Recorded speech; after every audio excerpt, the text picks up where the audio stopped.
So first, thank you guys for joining us today. We really, really appreciate your time. I know you guys are super busy. For everyone on the internet who doesn't know who you guys are, which is probably not many people, can you guys tell me who you are and what you do here at Blizzard?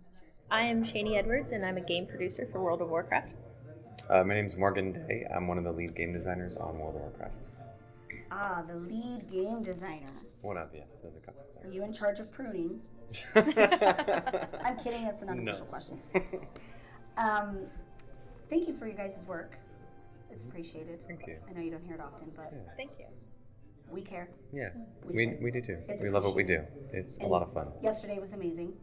Of all the things you could ever wish for, it was like the perfect Yes. across the board. That's good to Yes. hear. Yeah. I was very pumped up after opening ceremony. It was a lot of fun. There was some yelling that happened. Oh yeah, yeah. I was like over in the Hearthstone area, and I just loved watching all the reactions to the cinematic. There were people that were like, put the helmet on. I was like, yes.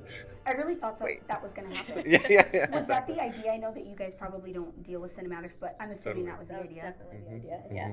The way that the helm was like framed. Yeah. Of course, She we wanted you to paused. think that. Yeah. She paused for just long enough for you to know, like, what's going on, and then you see how she's holding it, and you're like, oh. I wonder if she considered it in her head. Who knows? I feel like I would. I don't want to to get in her head. For just a moment, maybe I want to be the Lich Queen. Yeah. Yeah. But I guess I commend her for not doing that. Maybe. Totally. I don't know. She opened a really big door. Mhm.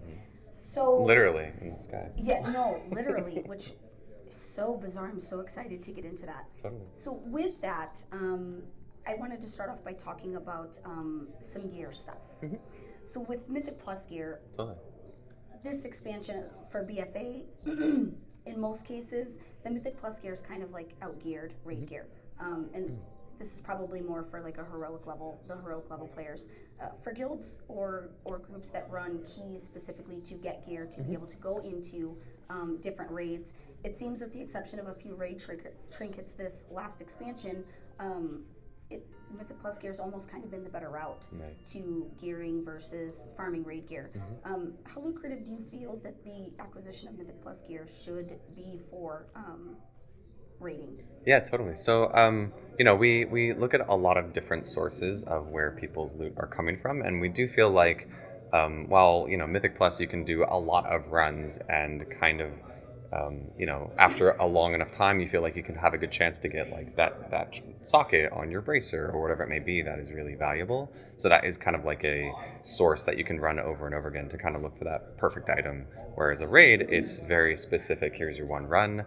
And we do, we've heard a lot of feedback and agree that, we have Azerite armor, and like you mentioned, we go and try to make really exciting items for trinkets, or you've seen a lot of those like additional effects that are showing up on items sometimes. We internally kind of call those cantrips. They're like, oh, okay, we'll make an additional effect on that item to make it a little bit more appealing. But we also understand that like there should be really compelling reasons to step into a raid because there's something that you are really excited about, right? And with the introduction of Mythic Plus, it kind of created this new source of gear. And that's something that we're still, looking to improve and evolve. And with the introduction of actually corrupted items in the revisions of N'Zoth, something that we've discussed and even talked about publicly is the removal of Titan Forging. And what will that actually do to Mythic Plus, right? If you can't get a Titan Forge item on your Mythic Plus run, how will that change people's the way that they gear? Additionally, if in 8.3, we plan to do some experiments with, in previous raid tiers, the end boss of the tier would just have higher item level loot, right? Like his stuff would just be better. So that's another thing that we're looking to experiment again, specifically in the Visions update, so that we can, hopefully learn more about how people engage with that system and take some of those lessons and move forward into Shadowlands with that. Perfect. So the goal overall is to make raid gear a little bit more attractive then. Yeah, I mean, we do feel like, if you look at a Mythic Raider versus someone who doesn't do Mythic Raiding, the Mythic Raider does have better gear, but, that delta has shrunk over time with the introduction of Mythic Plus, and we do feel like, it takes a lot of effort to do Mythic Raiding, and we want to make sure those people feel rewarded for that. So we definitely, agree with a lot of the feedback we've heard, and we're looking for ways to address that. For sure. Absolutely. And a follow-up question there. I know that yesterday Ian touched on the weekly loot chest. Totally. And that's so exciting. Yeah. Choice, thank you. Choice. Yeah. to that end, I think he might have talked a little bit about duplicate items, but from a raid perspective, I'm a heroic raider. I'm not a mythic raider. But I think I went through a month-long period where I just got cloaks. Right. How can we adjust that so that it's less? I know it's the easy answer is, we look for duplicates, but how can we make that better so it doesn't feel bad? It's about us, or Yeah. I'm not sure. I actually am not super familiar with what Ian mentioned. I know we've talked a lot about that weekly chest. What does it look like? How can we give players more agency with it? So the thing that I feel really strongly about is that should be a big moment. That is a real feel-good moment where you're like, yes, my weekly chest is here. What do I get? And so not only do we want to give you more agency in the number of items that you see, like you said, maybe there will be a cloak in there, but there should be other things for you to choose from as well. But I feel like it would also be great to have almost like a currency option or something else outside of the items that you could say okay, well, I don't want any of those items, but I still really want a whole big chunk of this currency, so that you always feel good about that. It might not be exactly what you wanted, but it's not, like today you can literally open your chest and be like, bah, bah. Will that same system move over to raid drops?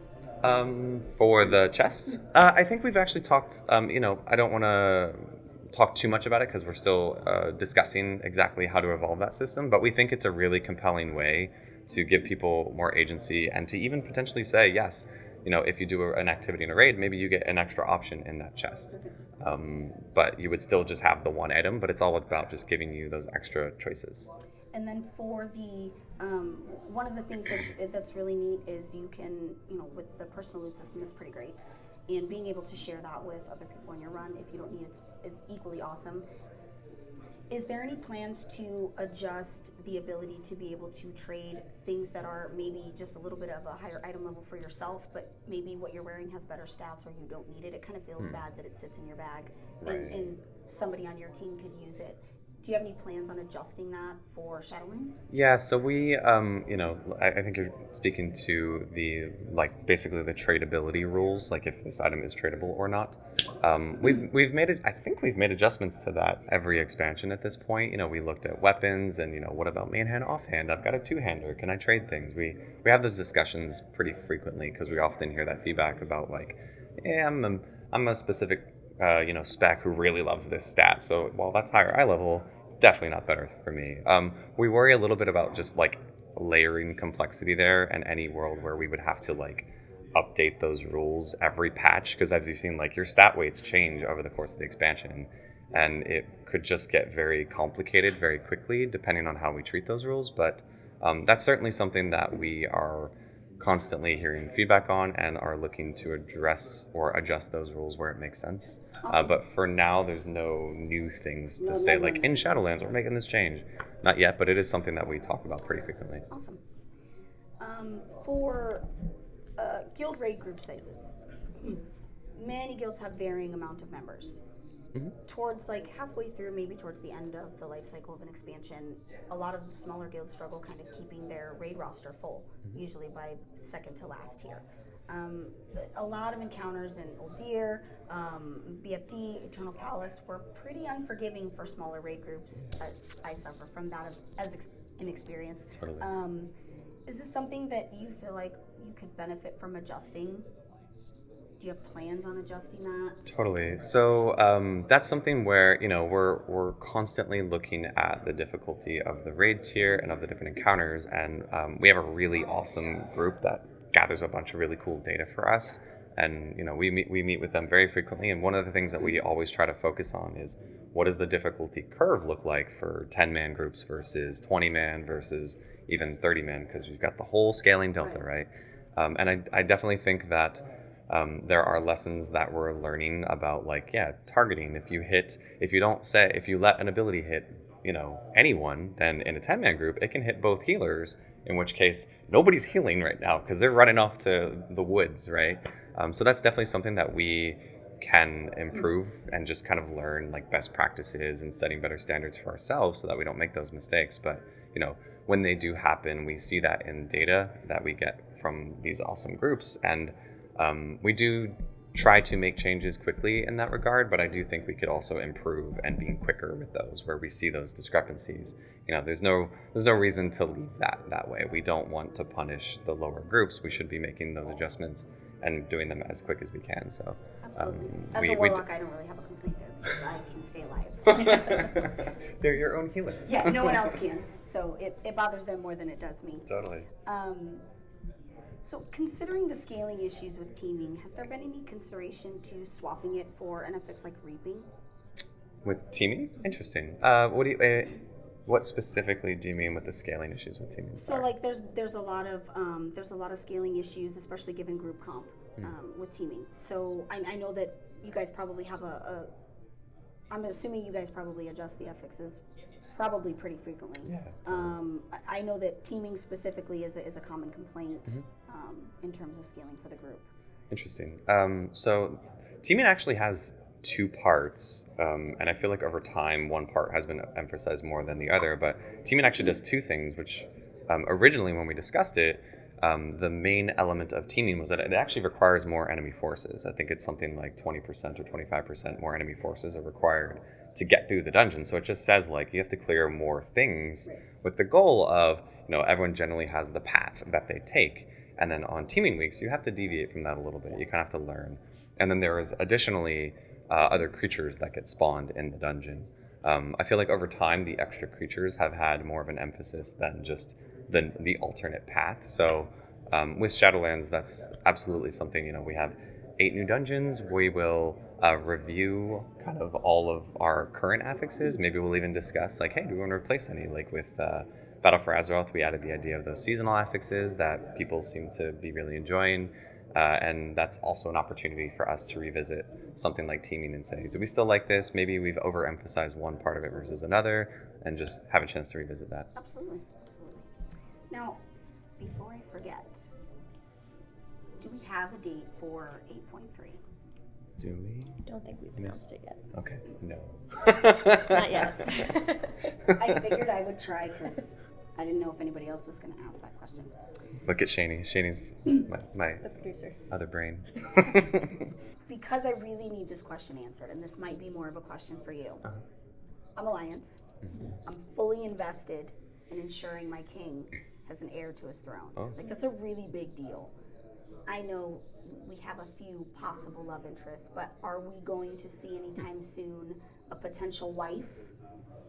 I don't think that's something we're delving into in Shadowlands. Maybe later on down the line, but Anduin's really, focused on some bigger things right now. He Laser focus. doesn't got time for that. Yeah.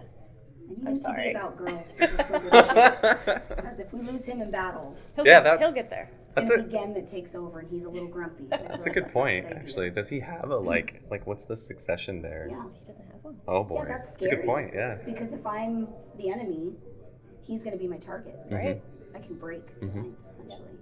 That's scary business. Maybe it would be Jaina, though. That's also equally scary. Okay. I would love it if it was I was about to say, Shani has different opinions about that. She's fantastic, and unfortunately, you guys made me love her in BFA. Right. So thank you for that. Of course. Not really. I disliked her immensely. But Well, you got to beat her up in Battle for Desire Lord. I just feel like she's not going to be a good leader of Alliance. She's a little emotional. I feel like that's a bad comment. Well, so is Anduin, actually. Never mind. That's true. They're pretty much the exact same. What factors weighed into the decision of foregoing adding a new class and instead allowing all races to be Death Knights? Totally. Yeah. So when we decide to add a new class, it's usually really based around what story we're trying to tell. And for Shadowlands, there wasn't anything that jumped out at us to be ready for a class. Instead, we're focusing a lot of that time on the new, like everybody can be a Death Knight, and a lot of new player character customizations. So you might have seen in Ian's panel where we're updating all of our classes, our races, so they'll get new options like hair color, hairstyles, skin colors. The undead, you'll be able to have the no bone option now. The dwarves, you'll be able to be a wild hammer dwarf. And there's a bunch of new diverse skins for humans, so that's kind of where those efforts went this time around. For allied races, do you feel like at some point you might consider breaking the wall on who can be a certain allied race? That's something, we definitely talk about every expansion. Do we want to allow more to be different classes, but none to announce for Shadowlands at the moment. Yeah, and on top of what Shani said about, just like the story feeling like it's leading us in this direction, something that I'm actually personally really excited about is just to see what the influence of the Covenant has on each individual class, right? So while there may be no new class, there is that idea of like, what's the difference between a Venthyr Paladin and a Kyrian Paladin, right? A Venthyr Paladin might almost feel more like a Blood Knight, where the Kyrian Paladin is almost more doubling down on that like virtue element of the Paladins. So I think that's going to be a really interesting element to explore in Shadowlands, and that's something that we feel like will hopefully scratch that itch for a lot of people.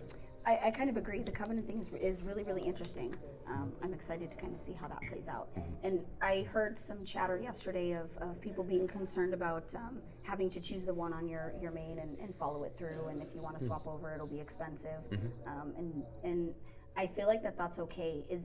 And I'm assuming that's the idea, is to give you one path to follow initially, so that you can focus on one path to absorb it, I'm assuming. Right, yeah, we wanted this choice to be really meaningful to your player. We didn't want you to be able to be like, I want to be a Venthyr, I want to be a Kyrian. That's why we have the leveling experience in a set zone order. So you'll go to Bastion and you'll like learn all about them. You'll get to use their powers.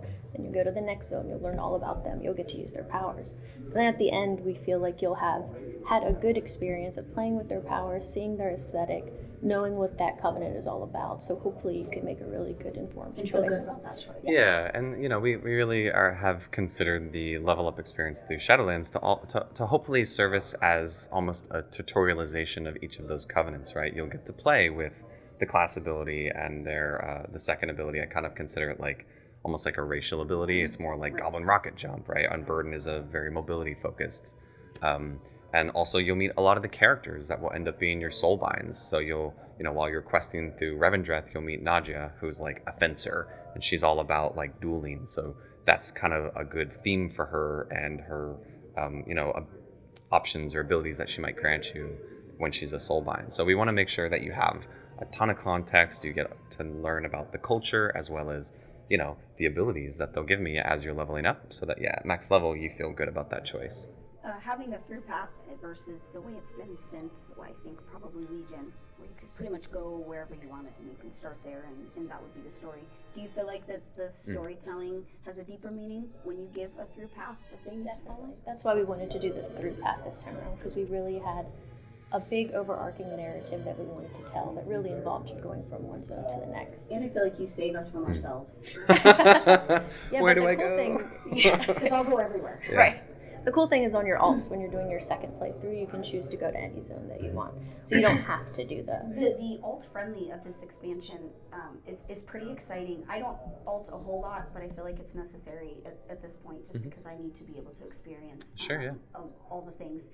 In the alt approach, do you feel like it'll be just as immersive on all the alts, going through a different part of the story, choosing a different one of the four? I think so. The way that we're viewing that is you've gone through it once on your main, you know what they're all about, you know what the Covenants have to offer, so you should be ready to make that choice right away. If you want to. If you don't want to, then you can hold off. What if somebody just chooses the same for all four? Go nuts. That'd be Good for you. Yeah. That'd be really great, right? Totally. I mean, it's also like, so something that is actually really cool is, I'm sure you're aware, we added a new feature in the 8.2.5 update called party syncing, or quest syncing? It's Party syncing. Yeah. It had many names, and I like party sync. So sorry. Party sync's good. Something that party syncing has really allowed us to do is revisit some of these ideas, like that linear story flowing. Because the last time we did this, I believe, was in Warlords of Draenor, and it creates a really compelling story. But one of the problems that we had always heard, or the feedback we always heard, was it's easy for us to get disconnected, right? Like if it's a linear story, that means if Shani is in Revendreth and I am in Ardenweald, we can't just switch zones and go play in the third zone or something like that at the same time. But party syncing has really afforded us to say, okay, cool, we can still play together and we can, continue to quest even though our levels aren't the same. And, playing with your friends is one of the most important things to us on the World of Warcraft team. So we want to make sure you never feel like we're putting too many barriers between you guys playing, and party syncing has kind of opened the door to do a bit of the best of both worlds in that regard. So we can have that